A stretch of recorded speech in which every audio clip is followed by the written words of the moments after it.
오늘 말씀 보면 오늘 말씀은 아담, 하와 그리고 그들이 하나님 앞에 죄를 짓자 마지막으로 내려지는 처분에 대한 말씀입니다. 지난 주간은 우리가 예수 그리스도의 부활에 대해서 묵상했었습니다. 함께 했었죠. 자, 예수 그리스도의 부활 여러분 기억하고 계세요? 예수 그리스도의 부활은 어떤 의미가 있느냐? 그 부활을 알기 전에 먼저 십자가의 의미를 알아야 한다. 예수 그리스도의 십자가는 왜 지셨는가? 예수 그리스도께서는 우리에게 많은 약속들을 해주셨어요. 예수님이 공생의 기간 동안 3년 동안 수많은 약속을 해줬죠. 그 약속들을 우리는 복음이라고 얘기합니다. 그 복음은 뭐냐 하면 구원에 대한 이야기들이에요. 그러니까 예수 그리스도를 믿으면 우리가 구원을 얻는다. 예수 그리스도는 하나님의 아들이시다. 그리고 우리가 그 예수 그리스도를 믿는 순간 우리도 하나님의 자녀가 되는 복을 누릴 수 있다. 그죠? 다 기억하시죠? 그래서 예수 그리스도는 그런 약속들을 우리에게 해주셨는데 그때 당시에 그 약속은 많은 유대인들에게 생각되어지기를 하나님을 향한 신성모독이다. 이게 예수 그리스도께서 하신 약속들의 내용들이 하나님에 대한 신성모독에 속한다. 그래서 유대인들이 예수를 십자가에 못 박아 죽였다. 그래서 십자가에 못 박힌 예수 그리스도. 그래서 죽었어요. 죽은 줄 알았어요.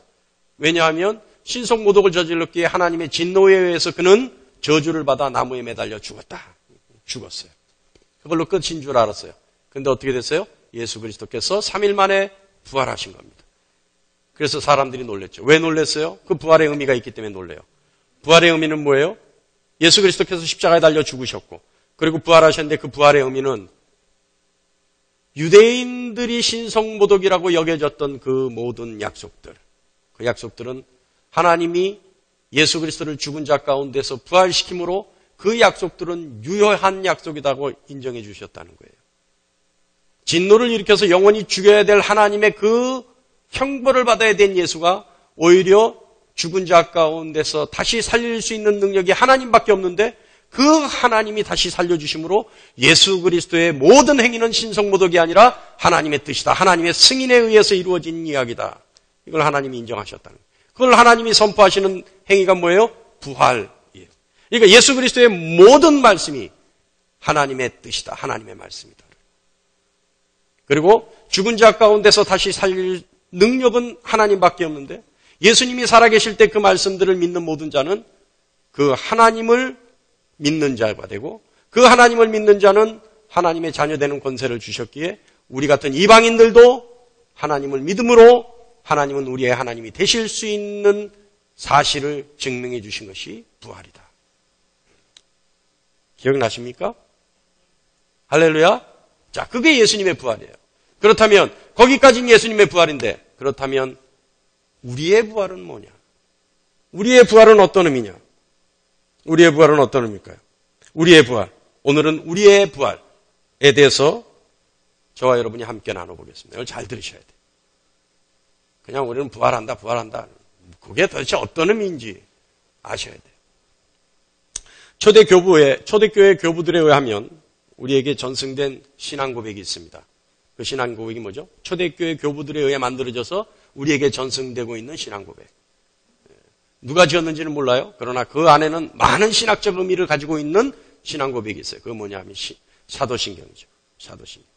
우리가 사도신경을 고백하죠. 그걸 우리의 신앙 고백으로 고백합니다. 그런데 사도신경 후반부에 이런 고백이 있어요. 나는 성령을 믿으며 거룩한 공교회와 성도의 교제와 죄를 용서받는 것과 몸의 부활을 믿습니다. 몸의 부활과 영생을 믿습니다. 그러니까 몸의 부활이 나와요. 몸의 부활. 몸의 부활을 우리는 신앙 고백으로 한단 말이에요. 그런데 그 뜻이 뭔 줄 알고 우리가 고백을 하느냐.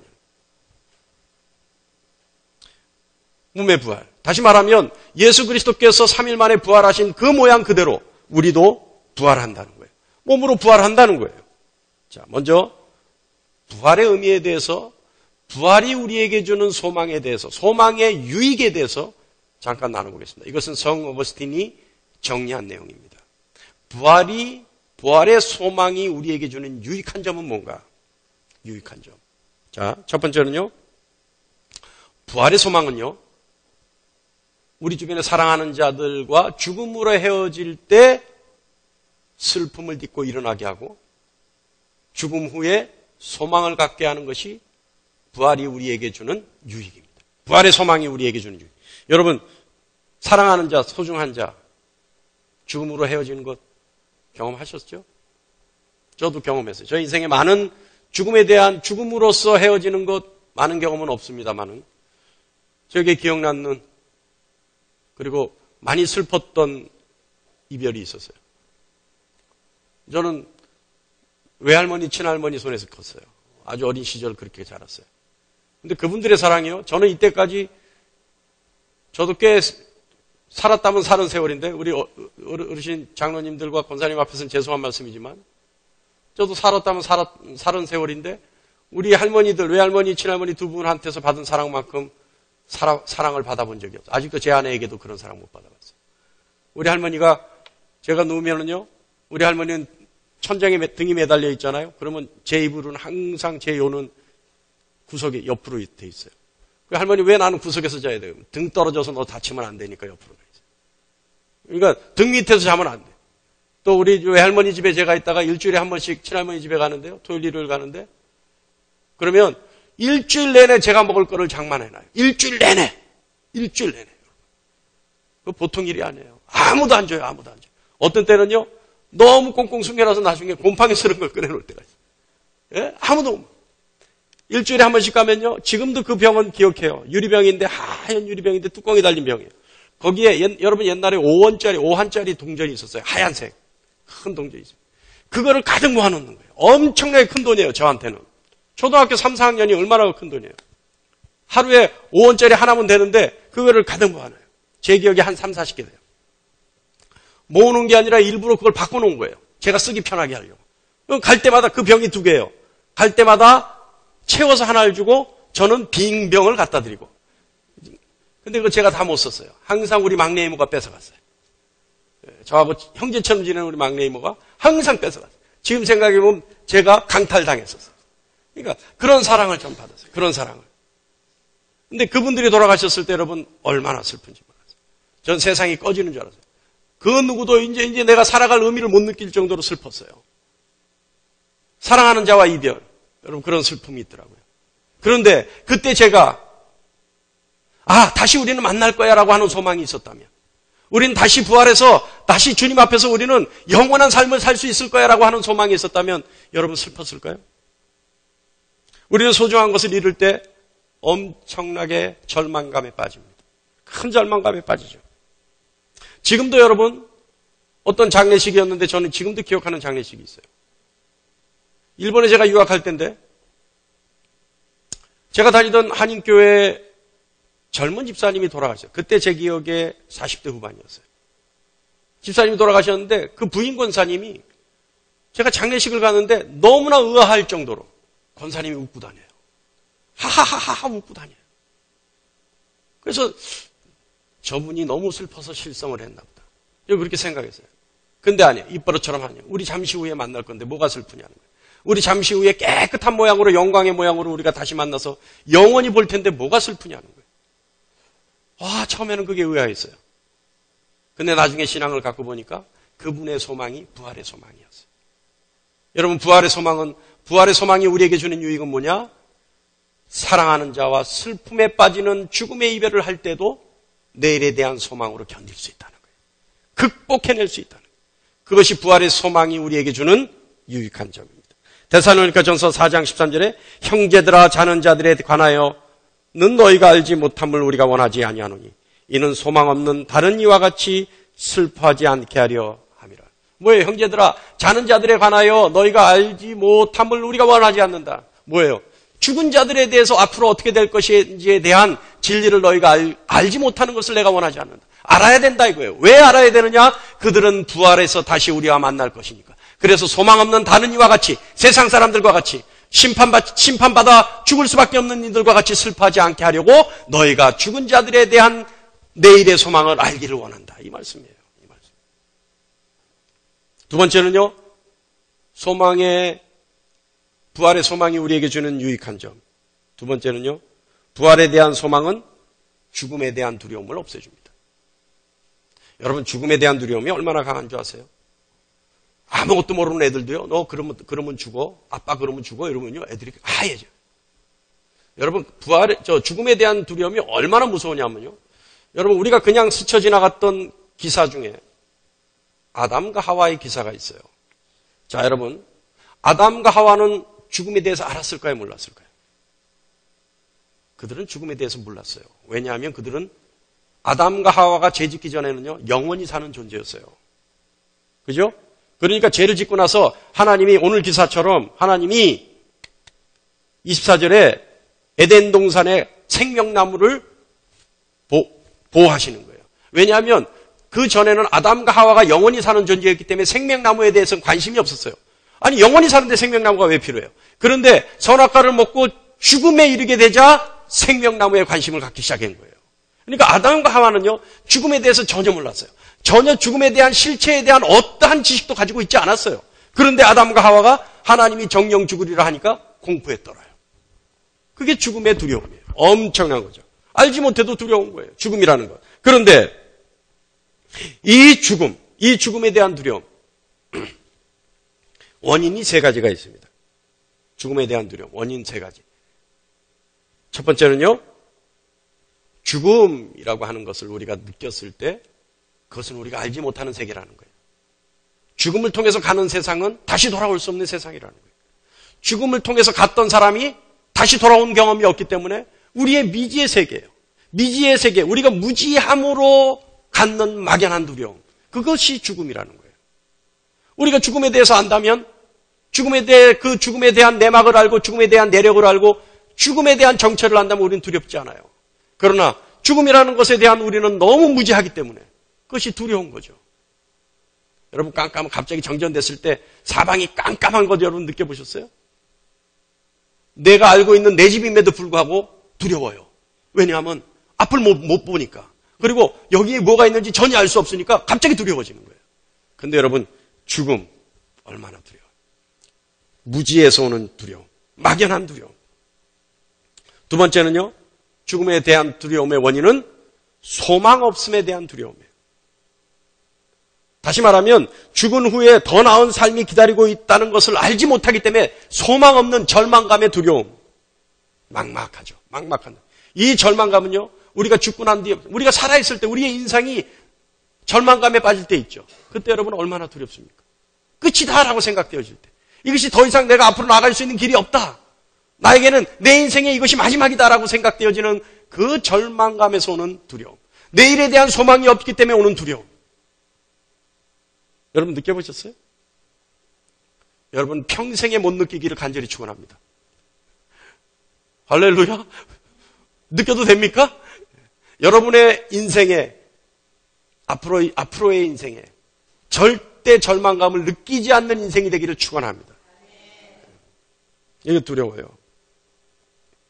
우리 삶을 통해 종종 느낄 수 있어요. 그러나 여러분, 죽음보다 더 절망감은 없습니다. 죽음보다. 세 번째요, 죽음에 대한 두려움. 죽음에 대한 두려움. 어떤 두려움일까요? 이것이 가장 무서운 두려움이에요. 여러분 이거 경험해보면 견디질 못해요. 죽음에 대한 두려움은요, 철저하게 외로움의 두려움입니다. 철저한 외로움의.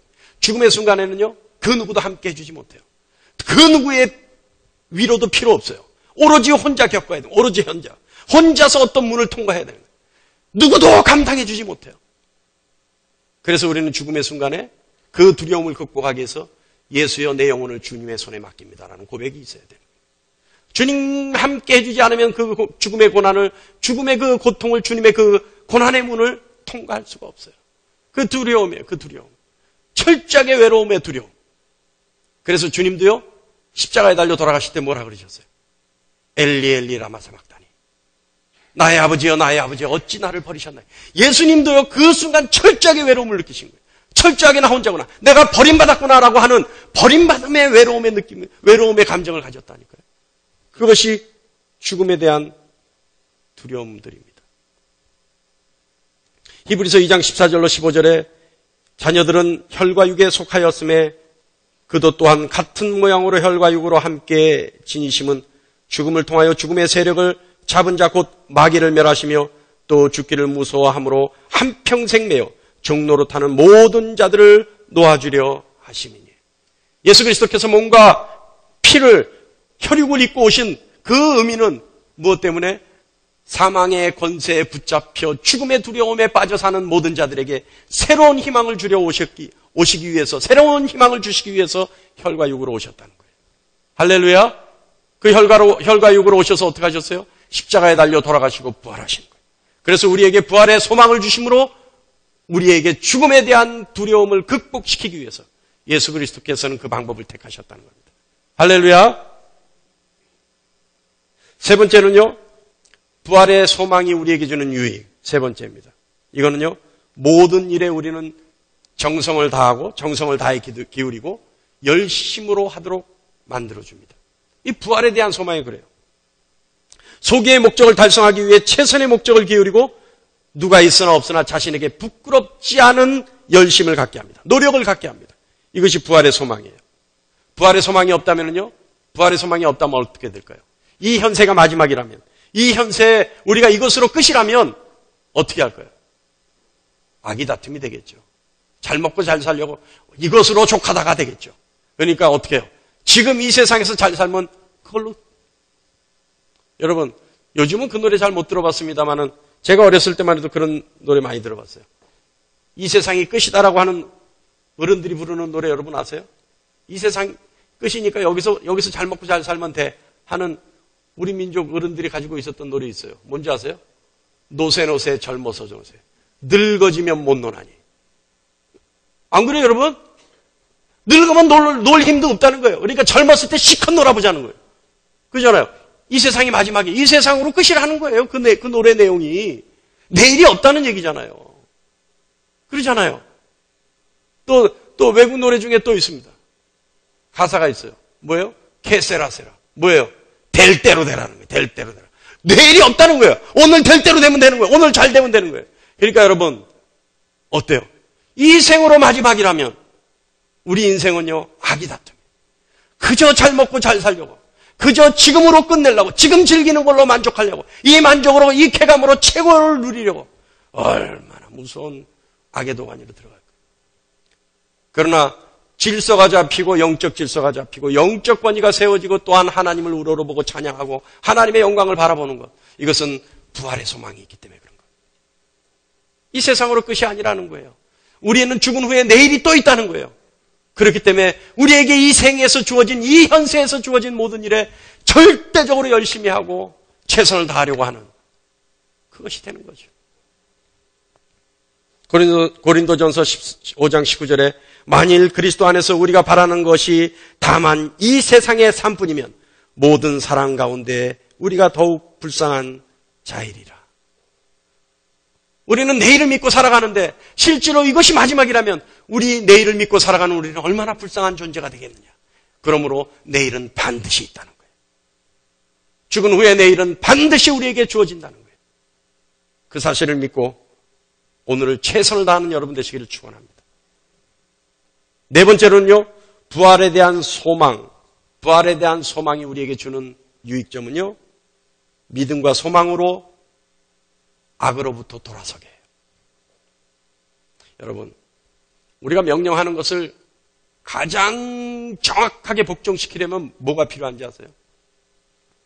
우리 아들놈이요, 초등학교 2학년인데 공부하기를 정말 싫어해요.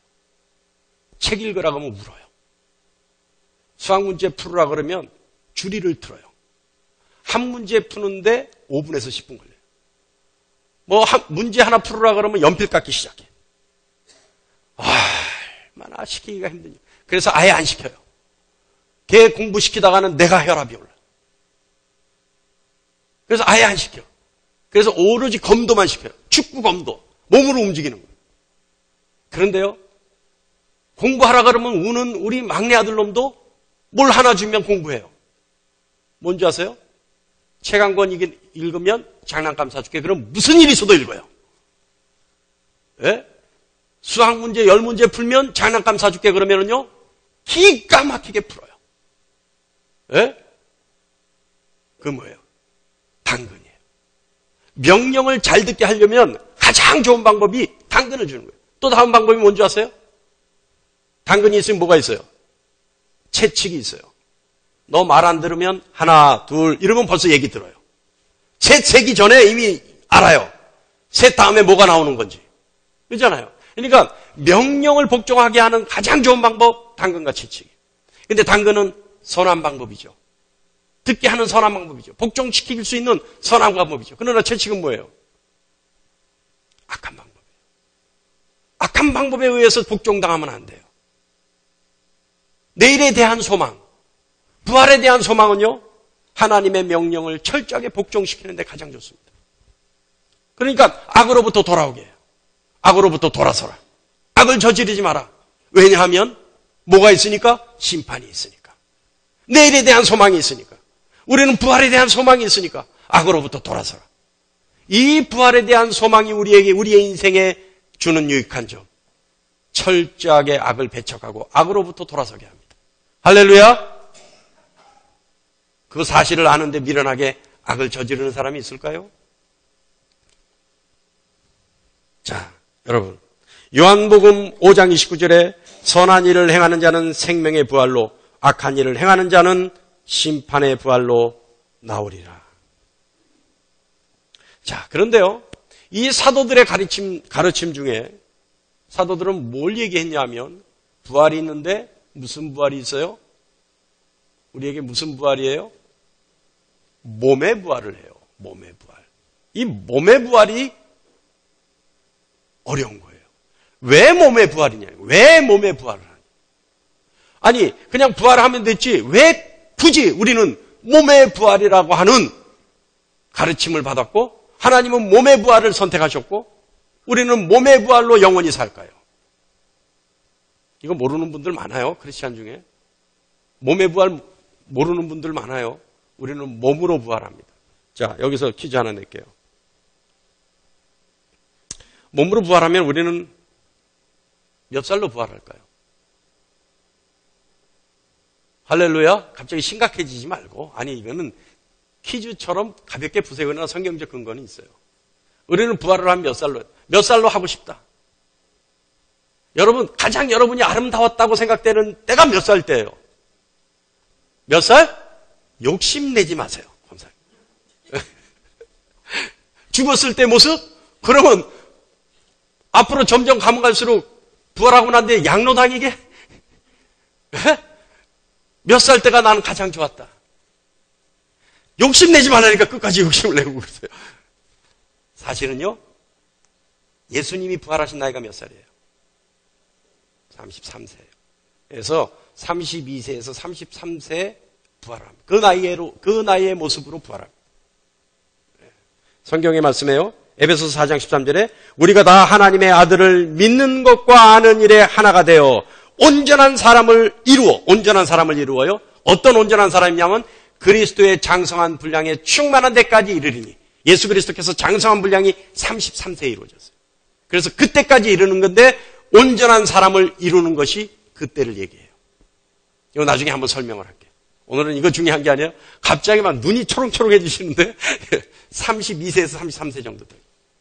자, 그러면 이제 여러분이 흥미를 좀 느끼셨어요. 막 33세 막 이러니까 갑자기 눈이 반짝반짝 하는데, 자, 여러분, 우리는 그럼 왜 몸의 부활을 할까요? 첫 번째는요, 몸의 부활은요, 하나님이 인간을 만드시고 가장 기뻐하셨을 그때의 모습이 몸을 가졌을 때의 모습이에요. 그러니까 하나님이 심히 좋았더라. 창세기 2장 31절에 하나님이 인간을 지으시고 세상 모든 피조물을 만드시고 심히 좋았더라. 하나님이 더 이상 바랄 것이 없었더라. 완전히 완벽했더라. 퍼펙트했더라. 하나님의 더 이상 바랄 것 없는 완벽한 모습이었더라. 이때가 언제예요? 인간이 몸을 가졌을 때. 하나님의 그 가장 좋으셨던, 가장 기쁘셨던, 가장 만족하셨던 그때의 모습, 피조세계가 완벽하게 이루어졌던 그 모습이 인간이 몸을 가졌을 때. 두 번째는요, 이게 굉장히 중요한 의미입니다. 여러분 잘 들으셔요. 두 번째는요, 하나님이 인간을 지으신 인간의 모습은 육체와 영혼으로 되어 있어요. 인간이라고 하는 것은요, 단순한 육체를 가진 존재가 아니고 단순한 영만을 가진 존재도 아니에요. 인간이라는 존재는 하나님이 지으신 피조물 가운데 근원이 되는 것으로 지음받았어요. 인간은 뭘로 지음받았어요? 하나님 인간을 뭘로 만드셨어요? 흙으로 만드셨어요. 흙이 왜 하나님이 지으신 피조세계의 생명의 근원이에요? 여러분, 흙에서 뭐가 자라죠? 식물이 자라요. 그 식물은 누가 먹죠? 동물들이 먹어요. 그러니까 흙은요, 모든 생명을 유지시키는 생명의 근원이에요. 그래서 그 생명의 근원으로 하나님이 인간을 빚으셨어요. 그리고 하나님이 거기에 어떤 걸 하셨어요? 영을 불어넣으셨어요. 생명이 돼버렸어요. 하나님이 영을 불어넣으시니까 생명이 된 거예요. 자, 여러분 잘 생각하세요. 단순한 육체는요, 짐승에 불과해요. 인간이 사람이 되지 않고 짐승이 되는 것은 단순한 육체만 가졌을 때 짐승이 돼요. 단순한 영은요, 하늘의 천사와 같아요. 무슨 뜻인지 압니까? 인간이 단순한 영만의 존재라면 천사와 다를 게 없어요. 그런데 하나님은 하나님이 지으신 피조 세계 중에 인간으로 지으셨고 그 인간을 사람이라 칭하셨단 말이에요. 그것은 뭐가 필요해요? 육체와 영이 필요한 거예요. 이거 두 개가 있어야지만 인간이 사람이 돼요. 할렐루야? 이해하십니까? 아담이 죄를 짓고요, 그 생명의 한계를 가지자 죽게 되었어요. 죽게 되니까 어떻게 해요? 하나님 오늘 19절 말씀이에요. 너는 흙이니 흙으로 돌아갈 것이니라. 어떻게 해요? 아담이 죄를 짓고 하나님 앞에 죄를 짓고 하나님의 영을 거두시니 아담의 육신은 단순한 짐승의 육신이 되고 그러니 흙으로 돌아가는 거예요. 이해하십니까? 제가 하나님 앞에 회개할 때요, 기도굴에서 회개하는데 제 죄를 고백하는데 입에서 짐승의 울부짖는 소리가 나요. 하나님 앞에 눈물로 기도하는데 입에서 짐승의 소리가 나요. 인간은 하나님의 영이 없으면, 하나님 앞에 하나님의 영을 부여받지 못하면 짐승에 불과해요. 그러므로요, 세상에 널려 있는 게 짐승이에요. 남자만 짐승이 아니라 여자도 짐승이에요. 세상에 하나님의 영이 없으면 다 짐승이에요. 단순한 육체를 가진 자는 사람이 아니라 짐승인 거예요. 그러니까 하나님은 뭐예요? 몸, 흙, 그리고 생명. 이 관계는 불가분의 관계예요. 인간이 존재하기 위해서는 뗄래야 뗄 수 없는 관계예요. 하나님은 인간에게 하나님만의 것인 생명과 생명을 주셨어요. 인간으로서 사람은 하나님의 영이 없이는 살 수 없어요. 인간으로서 사람은 하나님의 영이 없으면 절대 살아갈 수 없어요. 또한 인간으로서 사람은 하나님이 만들어주신 몸이 없으면 살아갈 재간이 없어요. 그러므로 인간이 사람이 되기 위해서는, 아담이 되기 위해서는 몸과 함께 영이 반드시 필요합니다. 그러므로 여러분, 요즘 이레즘이 넣잖아요. 타투 하잖아요. 저는 그 타투하는 청년들을 보면요, 정말 안타까워요. 눈썹까지는 용서가 돼요. 그런데요, 우리가 몸으로 부활해서 영원히 살아야 되는데 하나님이 우리의 몸을 변형시켜주지 않으면 낙서한 몸으로 살아야 되잖아요. 내 몸에 낙서한 몸으로 살아야 돼요. 하나님의 영광을 내 몸에 입어야 되는데 하나님의 영광을 입는 내 몸이 낙서투성이라면, 여러분 생각해도 그 순간에 우리의 그 부끄러움과 우리의 그 낭망 어떨까요, 여러분? 그래서 우리는요, 사람이 되기 위해서는 우리의 몸도 소중히 해야 되고 우리의 영도 소중해야 돼요. 아까도 얘기했지만 우리의 몸과 영은 뗄래야 뗄 수 없는, 그저 인간이 되고 짐승이 되기 위해서는 떼어놔도 돼요. 그러나 사람이 되기 위해서는 몸과 함께 영은 반드시 필요한 것이고 이 두 가지는 절대 뗄 수 없는 것입니다. 할렐루야. 그래서 몸과 영은 하나입니다. 인간은요, 이 땅에서 존재하는 하나님의 형체예요.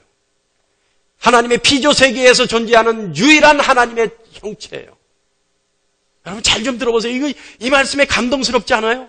인간이요, 사람이 무엇이길래 하나님이 지으신 피조세계에서 유일한 하나님의 형체인 존재가 인간이에요.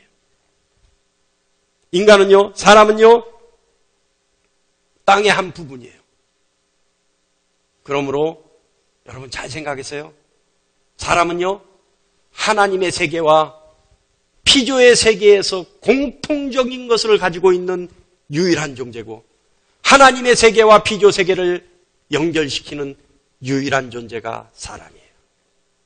할렐루야!